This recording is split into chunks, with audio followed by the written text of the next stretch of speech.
Capítulo 10. Las evocaciones. Solo la razón da derecho a la libertad. La libertad y la razón, estos dos grandes y esenciales privilegios del hombre están tan estrechamente unidos, que no podemos renunciar al uno sin desistir del ejercicio del otro. La libertad quiere triunfar por encima de la razón y esta a su vez exige imperiosamente el reino de la libertad. Es bello morir por la libertad. Es sublime ser el mártir de la razón, porque la razón y la libertad son la esencia misma de la inmortalidad del alma. El propio Dios es razón libre de todo lo que existe. El diablo, por el contrario, es el desvarío fatal. Abjurar de la razón o de la libertad es renegar de Dios. Recurrir al desvarío o a la fatalidad, es 1000 veces más horrible y más implacable de lo que aparece en las leyendas más espantosas. Para nosotros no podría ser bello el ángel caído de Milton, ni el fulgurante Lucifer arrastrando en la noche su aureola de estrellas alcanzada por el rayo. Estas fábulas titánicas son impías. El verdadero diablo es el de las esculturas de nuestras catedrales y el de los pintores ingenuos de nuestros libros góticos. Su forma, esencialmente híbrida, es la síntesis de todas las pesadillas. Es feo, deforme y grotesco. Está cautivo y captura. Tiene ojos por todos lados, excepto en la cabeza. Ojos en el vientre, en las rodillas y en la parte posterior del cuerpo inmundo. Está en toda parte en que puede introducirse la locura, y arrastra en pos de sí los tormentos del infierno. No habla por sí mismo, pero hace que todos nuestros vicios hablen. Es el ventrílocuo de los lujuriosos, el pitón de las mujeres perdidas. Su voz es impetuosa como el torbellino, insinuante como un suave silbido. Para hablar a nuestros cerebros perturbados, insinúa su lengua bifurcada en nuestros oídos, y para desligar nuestros corazones hace vibrar su cola como una flecha.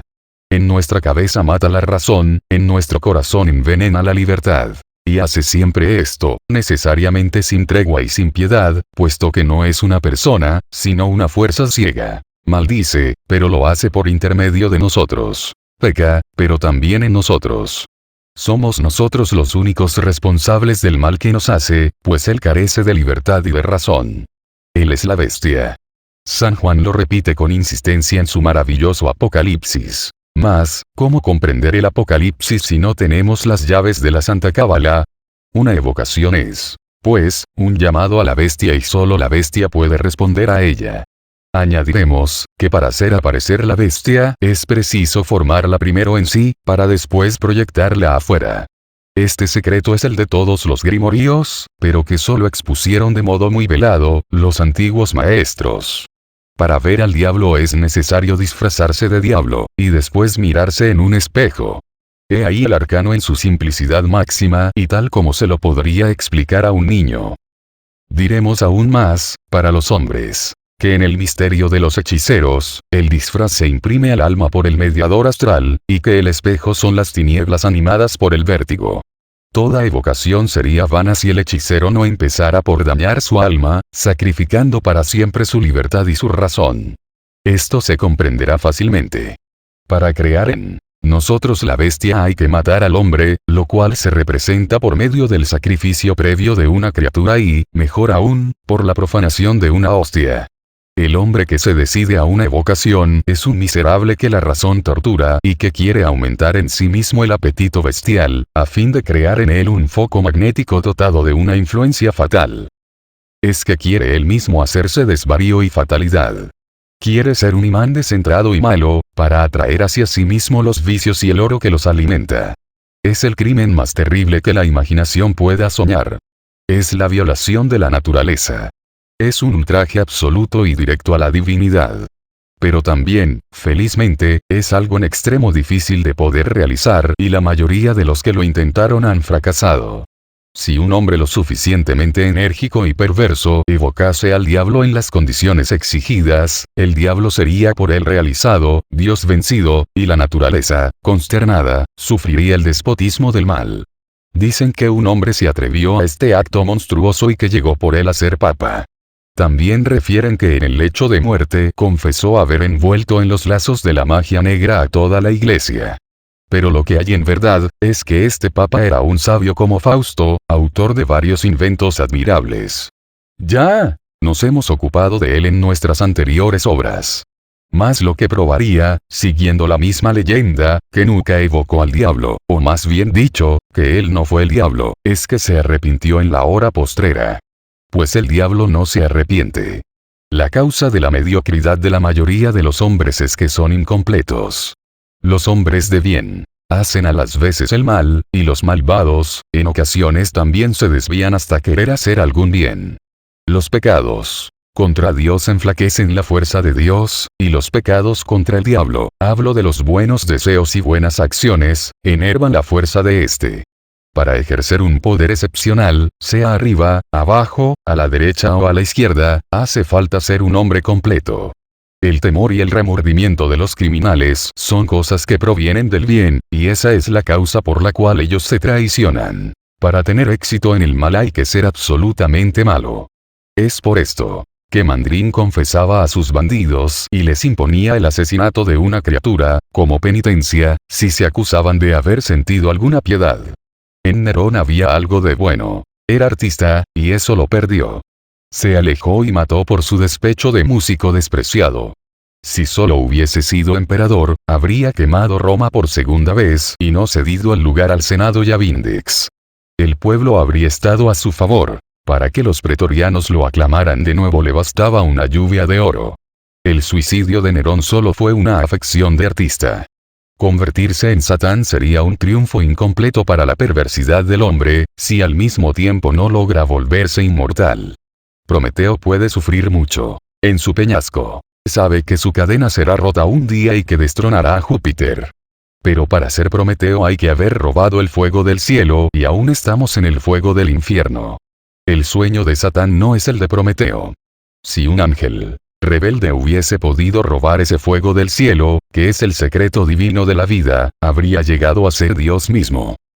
Solo el hombre, en su limitación e insensatez puede creer en la solución de este teorema. Que lo que es, sea y no sea al mismo tiempo. Que la sombra sea la luz. Que la muerte sea la vida, que la mentira sea la verdad, y que la nada sea el todo. El loco que pretendiera realizar lo absoluto del mal llegaría como el alquimista imprudente, a su fin, a una explosión formidable que lo sepultaría bajo las ruinas de su laboratorio infernal. La muerte fulminante fue siempre la resultante de las evocaciones infernales. Muerte bien merecida, por cierto. No se llega impunemente hasta los límites de la demencia. Existen excesos que la naturaleza no soporta. Si se vieron morir sonámbulos a quienes se despertó de repente, si la embriaguez en cierto grado ocasiona la muerte, más, dirán algunos. ¿Para qué estas amenazas retrospectivas?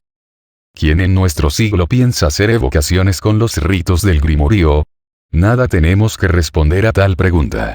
Pero si dijéramos todo cuanto sabemos quizá nos creerían. Sin valerse de los ritos antiguos, hoy se evoca el magnetismo del mal con otro nombre.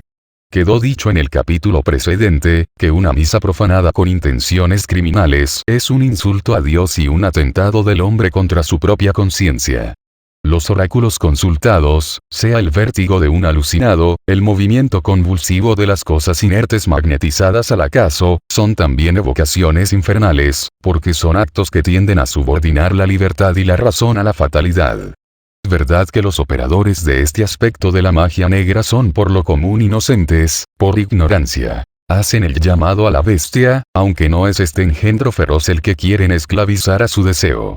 De la estúpida bestia solamente piden consejos que sirvan de auxiliares para su propia estupidez. En la magia de la luz, la ciencia de las evocaciones es el arte de magnetizar las corrientes de la luz astral y dirigirlas a voluntad. Esta era la ciencia de Zoroastro y del rey Salomón, si damos fe a las tradiciones antiguas, pero para hacer lo que hicieron Zoroastro y Salomón, es preciso poseer la sabiduría de Salomón y la ciencia de Zoroastro. Para dirigir y dominar el magnetismo del bien, hay que ser el mejor de los hombres. Para activar y precipitar el torbellino del mal, hay que ser el más malvado. Los católicos sinceros no dudan que las oraciones de una pobre recluida puedan mudar el corazón de los reyes y cambiar el destino de los imperios. Nosotros, que admitimos la vida colectiva, las corrientes magnéticas y la omnipotencia relativa de la voluntad, estamos lejos de desdeñar esa creencia. Antes de los descubrimientos recientes de la ciencia, los fenómenos de la electricidad y del magnetismo eran atribuidos a espíritus diseminados en el aire, y el adepto que llegaba a influenciar las corrientes magnéticas pensaba que era dueño de dichos espíritus. Pero las corrientes magnéticas, siendo fuerzas fatales, para dirigirlas y equilibrarlas requieren que quien las dirija sea un centro perfecto de equilibrio. Y esto era justamente lo que faltaba a la mayoría de estos temerarios exorcistas. Por eso, muchas veces, eran fulminados por el fluido imponderable que atraían con violencia, sin poder neutralizarlo. Y así reconocían, que para reinar absolutamente sobre los espíritus les faltaba un artefacto indispensable: el anillo de Salomón. No obstante, el anillo de Salomón, dice la leyenda, aún está en el dedo de este monarca, y su cuerpo encerrado en una piedra, que solo será rota el día del juicio final. Tal leyenda es verdadera. Como todas las leyendas. Solamente hace falta comprenderla en su exacto sentido. ¿Qué representa un anillo? Un anillo es la punta de una cadena y un círculo al cual pueden enlazarse otros círculos. Los jefes del sacerdocio siempre llevan anillos en señal de dominio sobre el círculo y sobre la cadena de los creyentes. En nuestros días aún se da a los prelados la investidura pro el anillo, y en la ceremonia del casamiento, el esposo da a la esposa un anillo consagrado por la iglesia, a fin de constituir la señora y directora de los intereses de la casa y del círculo de sus siervos. El anillo pontifical y el anillo nupcial, jerárquicamente consagrados y conferidos, representan y realizan un poder. Pero una cosa es el poder público y social y otra muy distinta el poder filosófico, simpático y oculto. Salomón pasa por haber sido el soberano pontífice de la religión de los sabios y por haber poseído, bajo este título, el soberano poder del sacerdocio oculto. Pues tenía, según se afirma, la ciencia universal y solo en él se realizaba esta promesa de la gran serpiente: seréis como dioses conociendo el bien y el mal. Se dice que Salomón escribió el Eclesiastés, la más sólida de todas sus obras, después de haber adorado a Astarte y Chamos, las divinidades de las mujeres impías. Habría completado así su creencia y encontrado, antes de morir, la virtud mágica de su anillo. En verdad, ¿llevaría consigo su anillo a la tumba? Otra leyenda nos permite dudarlo. Cuenta que la reina de Sabá, habiendo observado con atención el anillo, mandó fabricar en secreto otro completamente igual, y que, durante el sueño del rey, hallándose a su lado, pudo cambiar furtivamente los anillos. Ella habría llevado el verdadero anillo a sus dominios, el que fuera encontrado más tarde por Zoroastro. Era un anillo constelado, hecho de los 7 grandes metales, con la signatura de los 7 genios y una piedra de imán encarnada, en el cual estaban grabados, de un lado, la figura del sello ordinario de Salomón, y del otro, su sello mágico.